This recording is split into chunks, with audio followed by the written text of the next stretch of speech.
Hi there. Oh boy. What are we going to talk about today? Who knows? Knows. And there it is.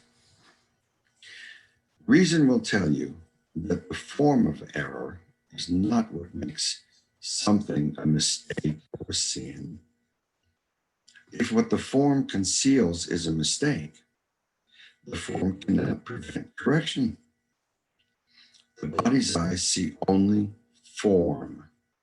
The body cannot see beyond what the body's eyes were made to see. And the body's eyes were made to look on error and not see past the form. The body's eyes are indeed a strange perception, for the body's eyes can see only illusions, unable to look beyond the granite block of sin and stopping at the outside form of nothing. I want to lend some reality to this.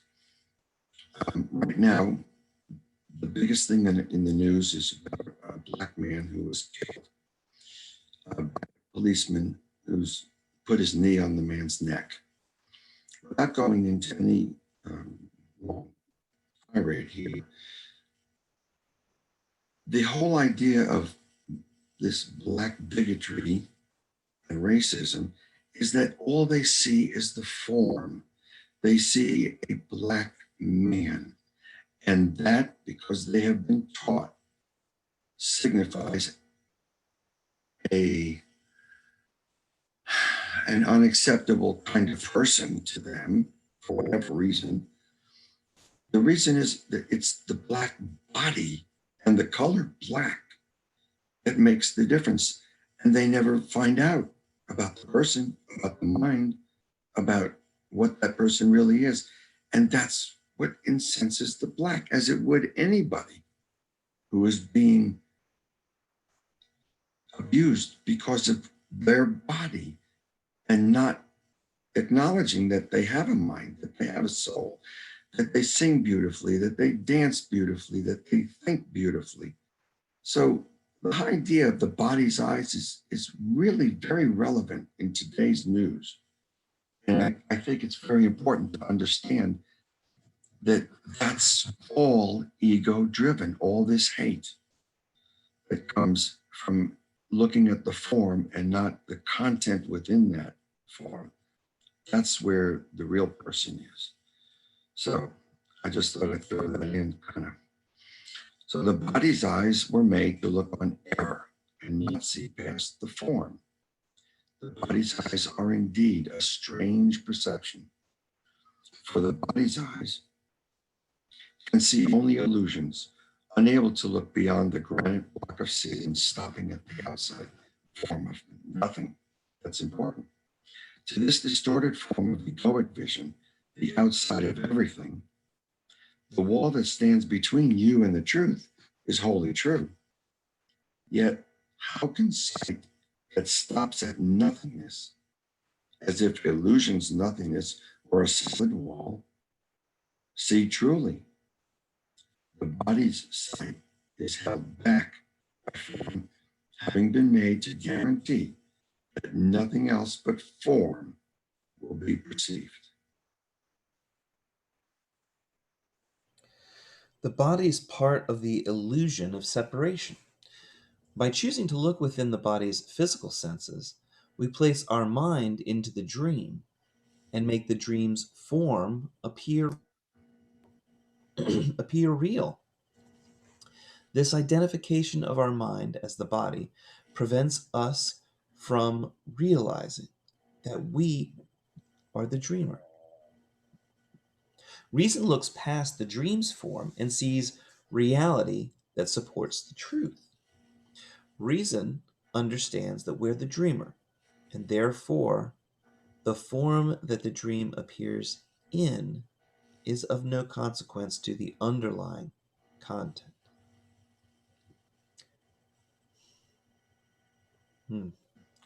Only the erroneous thought that we're a body needs to be corrected. This thought's not a sin, but a correctable mistake once you have the proper perspective. An illusion cannot sin against anything that is real. Sense and illusion has no reality outside the mind of the dreamers themselves. I have another analogy that is right on the same topic. Astronomers from the beginning of whenever, way back, and astrologers have looked up into the sky and saw a lot of stars. And some of them said, if you take this star and that star and you connect the dots there, you'll get a constellation and it's Cassiopeia. Okay, fine.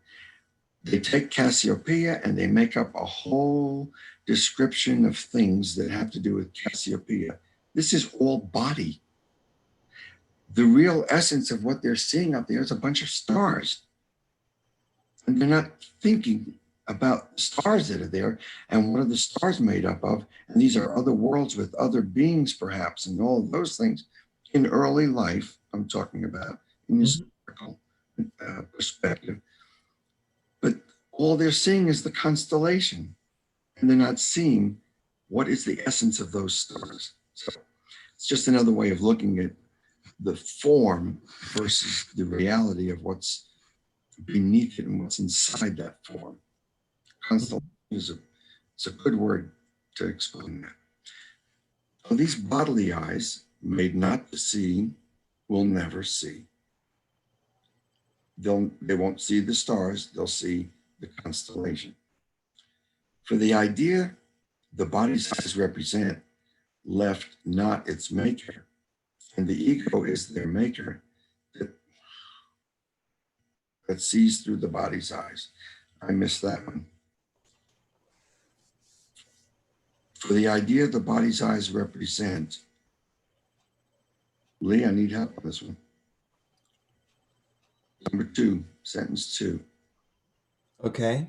For the idea these bodily eyes made not to see will never see. For the idea the body's eyes represent left not its maker, and the ego is their maker that sees through the body's eyes. Maybe the original text would be more clear in this case. That is, these eyes made not to see will never see. For the idea that they represent left not its maker. And it's their maker that sees through them. Yeah. Yeah, sees through them. What was its maker's goal but not to see? For this the body's eyes are perfect means, but not for seeing. See how the body's eyes rest on externals, do not go beyond. It's saying the same thing, and it's another way of saying it. But sometimes there's too many words in the way to get. Yeah. And I'm afraid this is one of those examples. And if we spent a lot of time trying to parse this, I'm sure we could find it. Well, we're going to get a little quick synopsis of it. Let me just wrap it up here. Mm-hmm. See how the body's eyes rest on externals and cannot go beyond. So that's, externals, it's forms outside of your eyes that you see at 2 dimensions, like you're saying with constellations when you're drawing connections between dots. All of that is open to interpretation, just like words, 2 dimensional representations of ideas that are more complicated and convoluted than we get into. We get automatic so that we can pass on bigger ideas and bigger and bigger and bigger. Watch how the body's eyes stop at nothingness, unable to go beyond the form to meaning. Nothing is so blinding as perception of form. Dazzling. Nothing is as dazzling as perception of form. For a sight of form means that true understanding, when you're looking at it at just the surface, true understanding has been obscured. You can't see through into the center, into the source, into the truth. So the example of a black person representing something to that policeman had nothing to do with what that black person really was all about. It was just this color. And that's all that the eyes focused on. The real person beneath his black color or his whatever his color is was never, ever visited, was never communicated with, and was hated. This is what the ultimate result is of ego thinking. You Yeah, never yeah. communicate with Complete the real person. separation, and it's got to be an enemy versus somebody that you can work with. So you end up with hate. And what this book is saying is there's another way where we end up with love. Yep, It's as that's simple Jesus' as message. that. It's The hard. goal of the body and the physical senses is to make the illusion of the separation appear real. They're made by the ego to deceive, and therefore they're witness to the false. Bodily form is the ego's veil that obscures the truth of your spiritual essence. We're not a limited ego body. We are unlimited spirit, perfect, whole, and complete. Every human is. Every sentient being is. Unlimited spirit, perfect, whole, and complete.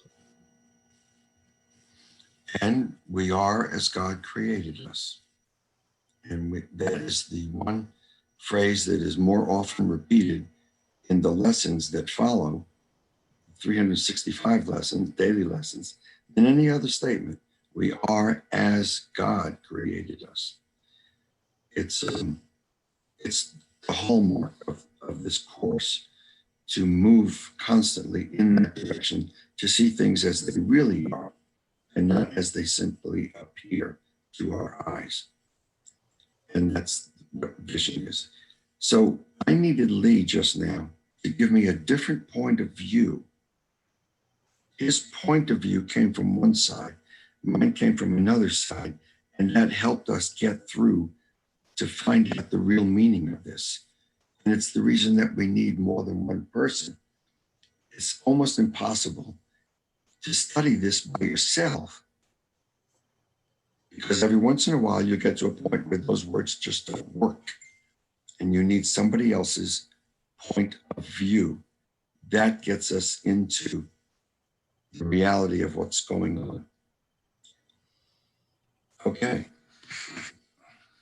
I think this has been a good encapsulated day, and really we've talked about perspective and a bunch of different ways that A Course in Miracles can help you see things hopefully from a different perspective and not get so wrapped up in what your eyes see, but really what your heart feels and how your heart and your mind, your higher self, can allow God to work through you and bring unity and show a commonality and show a common path forward for all of mankind. Perfectly said. Amen to that. Have a great day.